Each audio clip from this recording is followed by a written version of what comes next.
जय भीम साथियों, जय भीम, आदाब, नमस्कार, शास्त्री काल। तो साथियों, हम चर्चा पॉलिटिक्स पर कर रहे हैं कि राजनीति में वो कौन सा ऐसा नेता है जिसने लोगों को चैन सुकून देने का काम किया है उत्तर प्रदेश में खासकर। और आज जो मैं कमेंटें पढ़ता हूँ तो बहुत सारे वीडियो में मैं देखता हूँ, लोग कह रहे हैं कि राहुल गांधी पीएम हो, तो उस पर 2-3 हज़ार कमेंटें हैं। और बहुत सारे लोग कह रहे हैं कि मोदी जी हो, और कुछ लोग कह रहे हैं कि बहन जी इस देश की पीएम हो। तो साथियों, इसी पर मैं आज ये कविता आपको सुना रहा हूँ, इसको ज़रूर सुने क्योंकि अंधभक्ति सही नहीं रहती। कहते हैं कुएं में आंखें मीचकर यानी आंखें बंद कर कुएं में कूदना सही नहीं, क्योंकि चोट लग सकती है। अगर हम आंखें खोल के कूदते हैं तो दिखता है, हम थोड़ा संभाल के कूद जाते हैं, और जब हम आंखें बंद करके कूदते हैं ना तो चोट लग जाती है।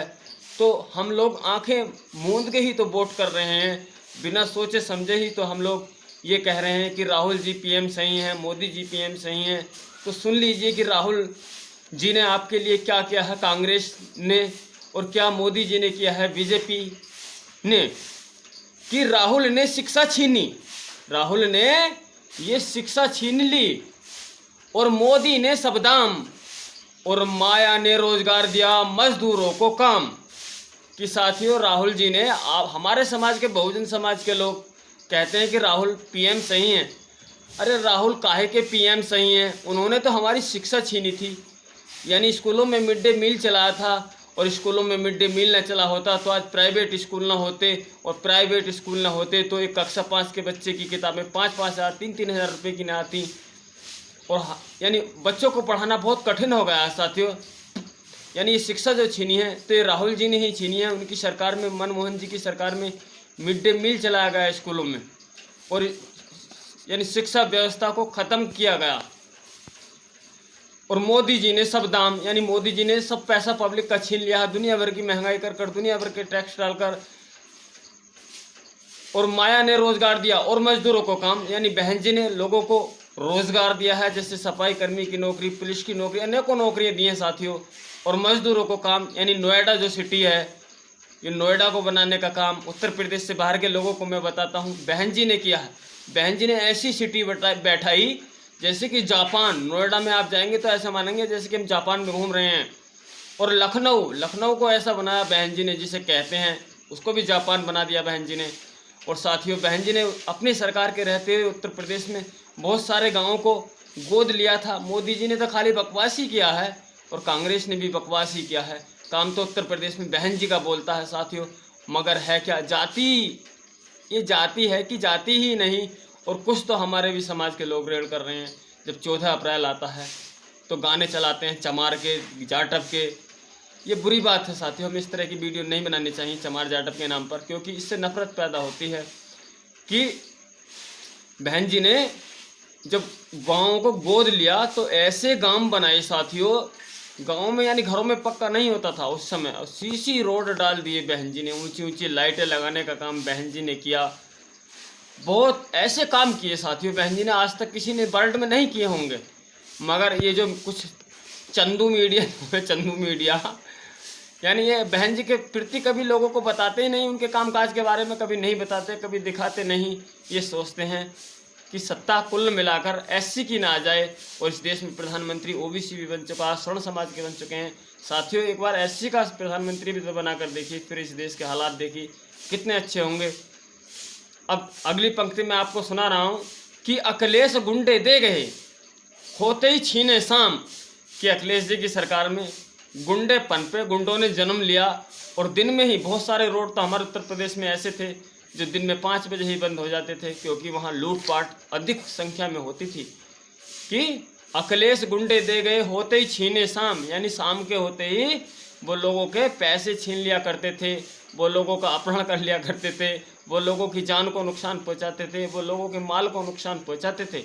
पर आज कुछ लोग कह रहे हैं कि सपा भी सही है, इंडिया गठबंधन को बहुत अच्छा मान रहे हैं साथियों। अगर इंडिया गठबंधन आ भी गया ना, मैं ये कह रहा हूँ, ईमानदारी बात है, आप देख लेना, फिर से गुंडे जन्म ले लेंगे, फिर से गुंडे इतने होंगे कि जिसका कोई ठिकाना नहीं। दिन में कुमल लगा देना, दिन में ही चोरी डकैती बदमाशी अपहरण बहन बेटियों के साथ छेड़खानी ये सब काम दिन में ही शुरू हो जाएंगे कि अखिलेश गुंडे दे गए होते ही छीने शाम और योगी जी तो सो गए जैसे खा के डाई जुपाम। कि साथियों योगी जी तो गहरी नींद में सोए हैं जैसे कि नशे की गोली खाकर सो गए हैं। उनको नहीं दिखाई दे रहा है कि प्रदेश में कोई विकास होना है या नहीं होना है, या जो गुंडे हैं उनके खिलाफ कोई सख्त कार्रवाई होनी है। साथियों मैं कह रहा हूँ इस बात को, बहन जी की जब सरकार थी ना ईमानदारी से, तो गुंडे सलाखों में रहते थे, चाहे वो एससी समाज के ही क्यों ना हो, खासकर चाहे वो जाटव ही समाज के क्यों ना हो। आप दोहराइए इस दिमाग से, उत्तर प्रदेश से हैं तो, कि जब बहन जी की सत्ता थी तो गुंडे जेलों में रहा करते थे, फिर जातिवाद नहीं चलता था, फिर बिरादरीवाद नहीं चलता था, फिर ऐसे नहीं चलता था जैसे अजय टैनी के बेटे ने किसानों पर गाड़ी चढ़ा दी थी। अगर बहन जी की सत्ता होती ना तो बहन जी को आप देख लो और जान रहे हैं, बहन जी की जो आकाश आनंद जी हैं उन्होंने बात तो सही की थी, जो भी बीजेपी के खिलाफ बोला था वो सही बोला था, फिर भी उनको बहन जी ने हटा दिया।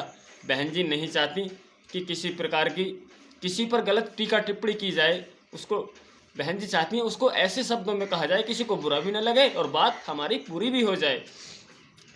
तो यानी योगी जी तो डाइजू पाम खाकर सो गए, उनको नहीं दिखाई दे रहा है कि किसानों की फसलों को नुकसान पहुंच रहा है, उनको नहीं दिखाई दे रहा है कि बच्चों का भविष्य बिगड़ रहा है, पेपर लीक हो जाते हैं। साथियों उनको कुछ नहीं दिखाई दे रहा है, मगर अंधभक्तों को कौन समझाए, इनको कहाँ से समझाए, इनको पता नहीं कितनी नफरत है एससी समाज से कि योगी जी तो सो गए जैसे खा के डाई जुपाम।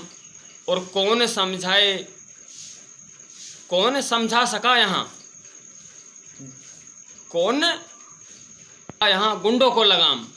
कि अभी हमने ये नहीं सोचा उत्तर प्रदेश के वासियों ने कि गुंडों को जो रोकथाम की थी वो किसने की थी, वो बहन जी ने की थी।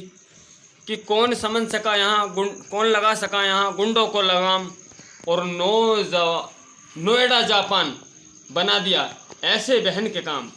कि साथियों नोएडा को बहन जी ने बनाया जापान की तरह, मैं भी बता रहा था, और लखनऊ को बहन जी ने बनाया, और उसके साथ साथ बहुत सारे गांवों को जो बहन जी ने नोएडा की तर्ज पर ही बनाया था।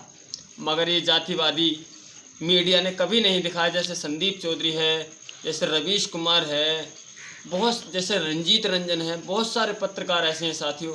ये नहीं चाहते इस देश में कि गरीब शोषित पीड़ित वंचित समाज के लोगों का भला हो सके। और साथियों ओबीसी समाज में जो खासकर ये लोग आते हैं, जिनकी मैं बार बार चर्चा करता हूं कि कुमार गडरी, भीमर माली, धोबी नाई, ऐसी बहुत सारी जातियां जिनको सम्मान देने का काम बहन जी ने और मान्यवर काशीराम जी ने कहा। एक बार तो ओबीसी समाज के एक नेता मान्यवर जी के पास पहुंचे और उनसे कहने लगे कि हमको लोगों गांव में सम्मान नहीं देते, हमको धोरे बैठने नहीं देते। तो उन्होंने कहा आप अपने नाम के आगे जी लगाइए, साहब लगाइए, और जाकर उनकी खाटों पर बैठना शुरू करिए, चाहे वो आपको बैठने को कहते हैं नहीं कहते हैं। आप इतनी हिम्मत जुटाइए, अब तो आपकी सरकार है, क्यों डरते हैं, जाइए और खाट पर बैठिए, कुर्सी पर बैठिए।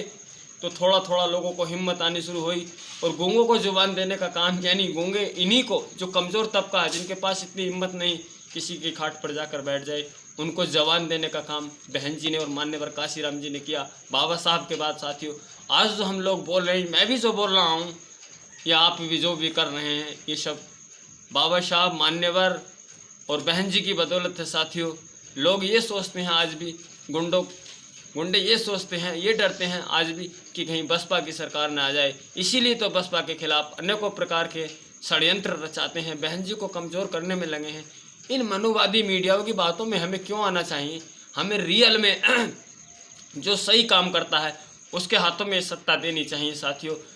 इस बात को साथियों आप ज़रूर यकीन करें कि मैं तो किसी प्रकार की भी कोई रिश्वत दलाली मैं नहीं लेता। आप मेरे यहाँ आकर देख सकते हैं, मेरा कोई कॉन्ट्रैक्ट नहीं है बसपा से, मुझे कोई लेना देना नहीं है बसपा से।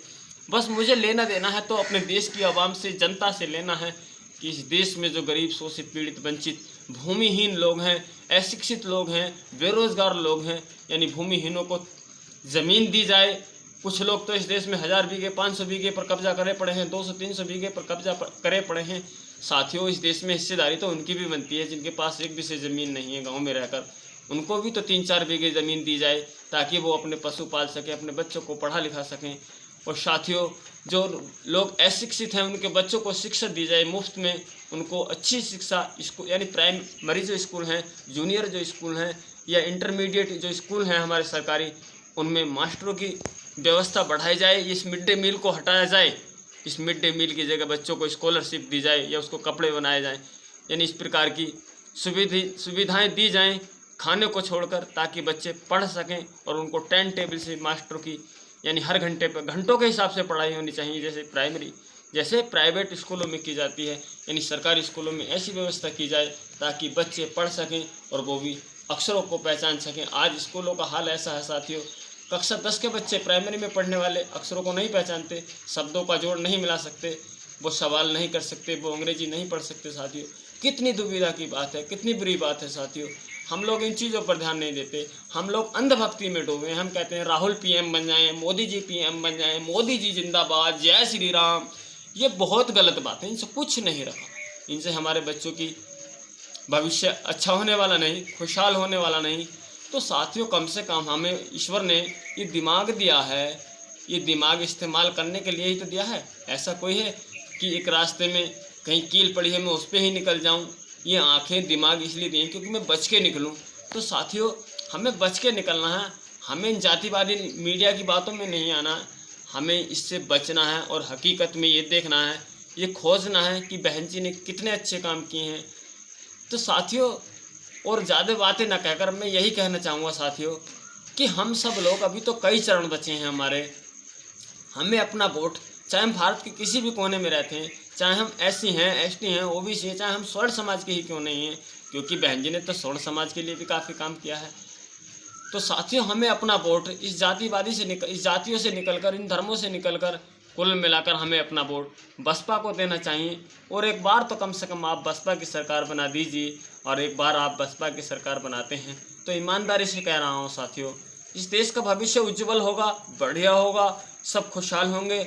मोदी जी तो कहते हैं कि हम तो घर घर रोजगार देंगे, उन्होंने तो ऐसा काफ़ी लंबा समय हो चला है साथियों। वीडियो को यहीं समाप्त करना चाहता हूं साथियों। अगर आप मेरी इस कविता से सहमत हैं तो वीडियो को जरूर लाइक करें और कमेंट तो ज़रूर करें, ताकि मुझे पता चल सके कि मैं सही भोगता हूँ या बेफालतू ही भोग रहा हूँ, अपना समय बर्बाद कर रहा हूँ। तो साथियों अगर आप मेरे चैनल पर नए हैं ना, तो मेरे चैनल को बिल्कुल अभी सब्सक्राइब करें और बेल को प्रेस करें, ताकि इस तरह की जानकारियाँ मैं आपको आगे देता चला जाऊँ। तो साथियों चलते हैं, जय भीम, जय हिंद, नमो बुद्धाय।